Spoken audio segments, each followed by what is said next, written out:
அன்பானவர்களே, start time நிகழ்ச்சியை நீங்கள் கவனித்து கொண்டிருக்கிறீர்கள். இந்த போதனையும் பயிற்சியும் என்று அழைக்கப்படுகின்ற இந்த நிகழ்ச்சி முக்கியமாக கற்றுக்கொள்ளும் ஒரு நிகழ்ச்சியாகும். உங்கள் வேதாமத்தோடே நீங்கள் இந்த நிகழ்ச்சியை கவனிக்கும்படி மிகவும் அன்பாய் நான் கேட்டுக்கொள்கிறேன். இன்றைக்கு ஜெபத்தின் ஒரு பகுதியாகிய மன்றாட்டு ஜெபத்தை பற்றி சில பாடங்களை கற்றுக்கொள்ளப் போகிறோம். நீங்கள் எங்கேயாவது கேள்விப்பட்டிருக்கலாம் அல்லது வாசித்திருக்கலாம். ஜெபத்தில் 5 முக்கியமான பாகங்கள் இருக்கின்றன. 5 முக்கியமான பாகங்கள்.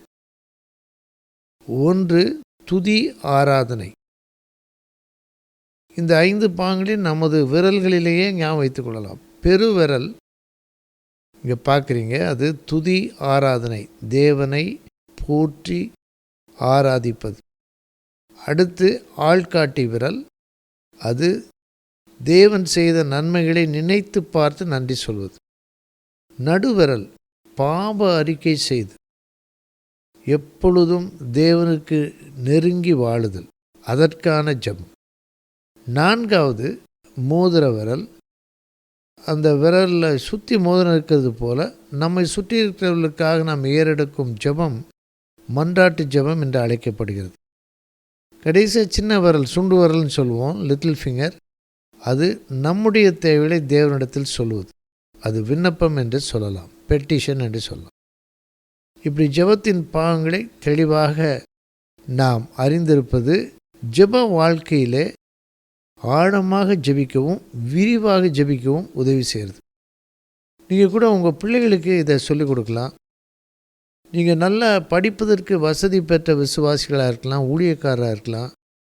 உங்களுடைய ஊழிய கண்காணிப்பில் இருக்கிற அதிக படிப்பு வசதி இல்லாத மக்களுக்கு இதை போல் நீங்கள் சொல்லிக் கொடுக்கலாம். ஜெபத்தை பற்றிய பிரசங்கங்களை ஏராளமாக கேட்டிருப்பாங்க. ஆனால் இது ஜெபத்தை பற்றிய போதனையையும் பயிற்சியும் முக்கியப்படுத்தி இந்த நிகழ்ச்சி தயாரிக்கப்படுகிறது. இன்றைக்கு நாம் மன்றாட்டு ஜெபத்தை பற்றி பார்க்க போகிறோம். மன்றாட்டு ஜெபத்துக்கு மிக முக்கியமான வேத பகுதி புதிய ஏற்பாட்டில் 286 பக்கத்தில் இருக்கிறது. புதிய ஏற்பாட்டில் பக்கம் 286. 1 தீமோத்தேயு 2:1 முதல் 4 வரை. 1 தீமோத்தேயு 2:1, 2, 3, 4.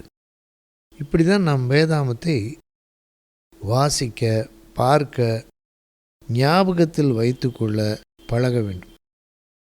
நீங்கள் எடுத்துட்டிங்களா? ஒருவேளை உங்களுக்கு எடுக்கக்கூடிய சூழ்நிலை இல்லாமல் இருக்கலாம். ஸ்க்ரீன்லேயே நீங்கள் பாருங்கள். பவுல் அப்போஸ்தலன் சொல்லுகிறாரு, நான் பிரதானமாய் சொல்லுகிற புத்தி என்னவெனில், எல்லா மனுஷருக்காகவும் விண்ணப்பங்களையும் ஜெபங்களையும் வேண்டுதல்களையும் ஸ்தோத்திரங்களையும் பண்ண வேண்டும். நாம் எல்லா பக்தியோடும் நல் ஒழுக்கத்தோடும் கலகமில்லாமல் அமைதலுள்ள ஜீவனம் பண்ணும்படிக்கு ராஜாக்களுக்காகவும் அதிகாரமுள்ள யாவருக்காகவும் அப்படியே செய்ய வேண்டும். நம்முடைய இரட்சகராகிய தேவனுக்கு முன்பாக அது நன்மையும் பிரியமுமாயிருக்கிறது. எல்லா மனுஷரும் இரட்சிக்கப்படவும் சத்தியத்தை அறிகிற அறிவை அடையவும் அவர் சித்தமுள்ளவராயிருக்கிறார். அந்த ரெஃபரன்ஸ் கவனிச்சிங்களா? 1, 2, 3, 4 மனசுக்குள்ளே சொல்லி பார்க்குறீங்களா? 1 தீமோத்தேயு 2:1, 2, 3, 4. நீங்கள் ஜெபிக்கும்போது மன்றாட்டு ஜெபத்துக்காகவே கொஞ்சம் நேரம் ஒதுக்கி ஜெபம் பண்ணலாம். அதுக்கு முன்னதாக இந்த வசனங்களை சில தடவைகள் வாசித்து பார்க்கலாம், வேத பகுதியை பார்க்கலாம். அப்பொழுது உங்களுடைய ஜெபம் தெளிவானதாய் வேத வசனத்தை அடிப்படையாக கொண்டதாக இருக்கும். இப்போ மன்றாட்டு ஜெபத்தில் நாம் பொதுவாக இடம், மக்கள், தேவை, சூழ்நிலை, தேவன் விரும்புகிறவைகள், இந்த 5 வார்த்தைகளை நீங்கள் எழுதிக்கிறீங்களா? இடம், மக்கள், தேவை, சூழ்நிலை, தேவன் விரும்புகிறவைகள். இடம்னா நம்ம தான் ஒவ்வொரு இடத்துக்காக ஜெபம் பண்ணோம்.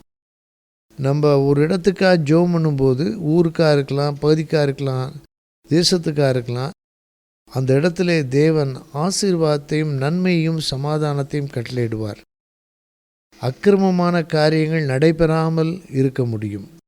ஏனென்றால் ஒரு இடத்தை நினைவு கூர்ந்து நாம் ஜெபிக்கிறோம். உங்களுக்கு ஞாபகம் இருக்கிறதா, ஆண்டவராக இயேசு எருசலேமை பார்த்து பேசுகிறார். ஊழியத்துக்கு சீஷர்களை அனுப்பின போது மத்தேயு 10ஆம் அதிகாரத்திலும் லூக்கா 10ஆம் அதிகாரத்திலையும் பட்டணத்துக்கு போக சொல்கிறார். இப்போ இடங்களுக்காக ஜெபம் பண்ணுவது மிகவும் அவசியம். ரெண்டாவது, மக்கள் ஒரு பெரிய தலைப்பு. மக்கள் என்ற தலைப்பில் அநேக காரியங்களை நாம் நினைத்து பார்க்கலாம். ஜெபம் ஜென்ரல், அதாவது பொதுவாக விரிவாக அப்படின்னு ஜெபிக்கலாம், குறிப்பாகவும் தெளிவாகவும் ஜெபிக்கலாம். இப்போ இந்தியாவுக்காக ஜெபம் பண்ணுறோன்னு வச்சுக்குவோம். ஆண்டவரே இந்தியாவை ஆசீர்வதியும், இந்திய மக்களை இரட்சியும் என்று பொதுவாக ஜெபம் பண்ணலாம். ஒவ்வொரு மாநிலத்திலும் ஒவ்வொரு பகுதியிலும் ஒவ்வொரு வகையான மக்களுக்காக வெவ்வேறு பிரிவினருக்காகவும் ஜெபம் பண்ணலாம். ஒரு அடிப்படையான ஆலோசனை என்னென்னா, சின்ன பிள்ளைகள்லேருந்து பெரியவங்க வர அப்படியே நம்ம வரிசையாக யோசிச்சுக்கிட்டே அவங்களுக்காக ஜெபம் பண்ணலாம். பொதுவாக இப்படி ஜெபம் பண்ணும்போது, மக்களை நினைத்து ஜெபம் பண்ணும்போது, நினைக்கிறோம், ஜெபிக்கிறோம், துதிக்கிறோம், நன்றி சொல்லுகிறோம், கொண்டு வருகிறோம். இந்த 5 வார்த்தைகளையும் நம்ம இன்னும் ஒரு முறை சொல்ல கேட்போமா? துதிக்கிறோம், நினைக்கிறோம், நன்றி சொல்லுகிறோம், ஜெபிக்கிறோம், கொண்டு வருகிறோம். இதை கூட நீங்கள் குறிப்பு எழுதி கொள்ளலாம். இந்த வார்த்தைகளை பயன்படுத்தலாம். உதாரணமாக, உங்கள் சொந்த ஊர் மக்களுக்காக, நீங்கள் பிறந்த ஊரின் மக்களுக்காக இப்படி ஜெபிக்கலாம். உதாரணமாக சொல்லுகிறேன். திருச்சி என்று வைத்துக்கொள்வோம். அன்றைய திருச்சி பட்டணத்தில் இருக்கிற லட்சங்களான ஆயிரங்களான மக்களுக்காக நாங்கள் துதிக்கிறோம், ஜெபிக்கிறோம், அவர்களை நம்முடைய சமூகத்தில் நினைக்கிறோம், அவர்களுக்காக நன்றி சொல்கிறோம், அவர்களை நம்முடைய சமூகத்தில் கொண்டு வருகிறோம். இப்படி மக்களுக்காக ஜெபம் பண்ணலாம். மக்களுக்கு பலவிதமான தேவைகள் இருக்கலாம். அந்த தேவைகளை நம்ம பொதுவாகவும் ஆண்டவர்கிட்ட சொல்லலாம், குறிப்பாக ஆண்டவர்கிட்ட சொல்லலாம். நல்லா கவனிச்சோன்னா 5 வார்த்தைகள் அந்த ஸ்க்ரீனில் பார்க்குறீங்க. பொதுவான மக்களுடைய தேவைகள் அல்லது மக்களுடைய பொதுவான தேவைகள், ஜென்ரல் நீட்ஸ். அதுக்கு என்ன வார்த்தைகள் பயன்படுத்தலாம்? தேவனே மக்களை ஆசீர்வதியும், காத்து கொள்ளும், அவர்களுக்கு சமாதானம் தாரும், அவர்கள் தேவைகளை சந்தித்தரும், அவர்களை இரட்சித்தரும். இப்படி நம்ம ஜெபத்தில் தெளிவான வார்த்தைகளை நம்ம சொல்லி ஜெபம் பண்ணலாம். 4வது, சூழ்நிலை. ஒரு இடத்துல அல்லது ஒரு டிசாஸ்டர், ஒரு பேரிடர், புயல், வெள்ளம், பூமி அதிர்ச்சி அல்லது விபத்து, இந்த மாதிரி மக்களை பாதிக்கக்கூடிய, மக்களுடைய உயிரை எடுக்கக்கூடிய இயற்கை பேராபத்துக்கள், அந்த சூழ்நிலைகளுக்காக நம்ம ஜெபம் பண்ணலாம். அந்த சூழ்நிலைக்காகன்னு சொல்லும்போது, அந்த சூழ்நிலையால் மக்கள் பாதிக்கப்படாமல் மீட்பு பணி சரியாக நடைபெற, மழை இல்லாத பகுதிக்கு மழை கிடைக்க, இதே போல் நீங்கள் கொஞ்ச நேரம் ஜெபத்தில் இந்த வார்த்தைகளை வைத்து கொஞ்சம் யோசிக்கலாம். உங்களுக்கு தெரியுமா, நீங்கள் ஜெபத்தில் யோசிக்கும்போதே அது ஜெபந்தான். ஜெபத்தோடு யோசிக்கும்போது நீங்கள் ஜெபிக்கிறதுக்கான எண்ணங்களையும் வார்த்தைகளையும் தேவன் உங்களுடைய உள்ளத்திலே கொடுப்பார். பரிசுத்த ஆவியானவர் நம்முடைய ஜெப வாழ்க்கையிலே வெவ்வேறு விதங்களில் உதவி செய்கிறார். அதில் ஒன்று, வார்த்தைகளை கொடுக்கிறார், வசனங்கள், வாக்குத்தத்தங்களை கொடுக்கிறார், வல்லமை, அபிஷேகத்தை கொடுக்கிறார், வெளிப்பாடை கொடுக்கிறார். 5வது, தேவன் விரும்புகிறவைகள். இதை நம்ம லேசாக ஞாபகம் வச்சுக்கலாம். என்னன்னா, பரமண்டல ஜெபம் அல்லது கர்த்தருடைய ஜெபத்தில் உம்முடைய ராஜ்யம் வருவதாக, உம்முடைய நாமம் பரிசுத்தப்படுவதாக, உம்முடைய சித்தம் பரமண்டலத்திலே செய்யப்படுவது போல பூமியிலே செய்யப்படுவதாக, இந்த வார்த்தைகளை சொல்லலாம். இந்த குறிப்புகளை உங்களுடைய ஜெபத்திலே நீங்கள் பயன்படுத்துங்கள். இந்த குறிப்புகளை நீங்கள் எழுதி கொள்ளலாம். ஜெபத்தை பற்றிய ஒரு கருத்தான பாடலை கேட்கும்போது நீங்கள் குறிப்பு எடுத்துக்கொள்ளுங்க.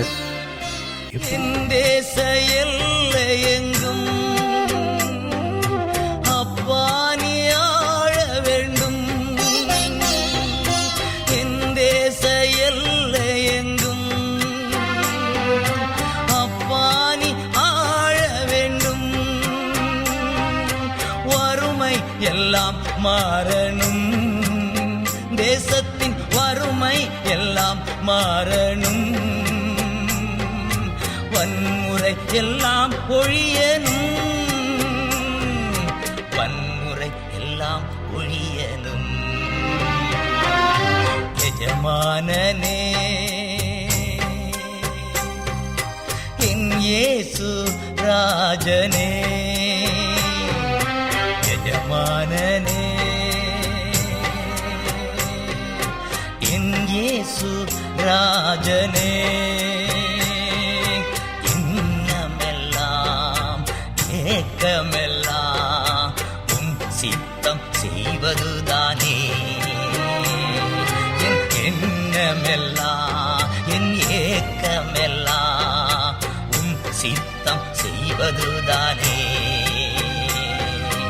எஜமானனே எஜமானனே என் இயேசு ராஜனே.